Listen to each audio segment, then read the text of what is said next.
Бүтін Кыргызстан Мадумаров. Кызматтан төраганы чакырып алуу, анын орунбасарын чакырып алуу биздин регламенттин 28-статьясында көрсөтүлгөн. Кандай жол менен чакырылып алынат, кайсы учурда чакырылып алынат. Анын процедурасы жазылган. Добушка кое коелу деген нерсени бул өзү андай туура эмес. Ал токтом менен чакырылып алынат. Токтомдун долбоору даярдалат. Ал таратылат. Ал тийиштүү комитеттин тыянагы менен токтомдун долбоору чыгып келиш керек парламентке. Ушундай да урматтуу туугандар, эрежеси ушундай. Бул каалоо менен эле кетип калбайт.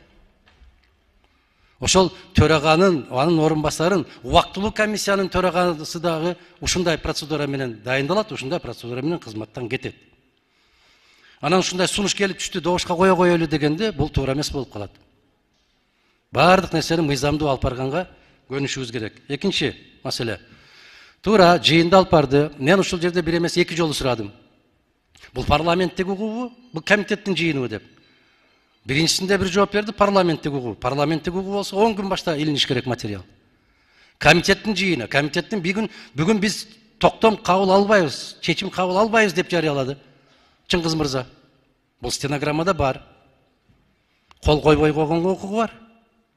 Себеп комитеттин жыйыны болсо ал мыйзамды өтүш керек. А мыйзам болгондо 3 күн башта материалдар таратылып берилиши керек.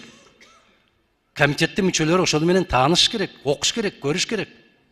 Бул дагы конституциялык норма. Бул биздин каалоо тилек эмес. Урматтуу кесиптештер, мен сиздерден суранам. Жалган маалымат, жалган күбөлүк берүүдөн этияттаналы, сактаналы.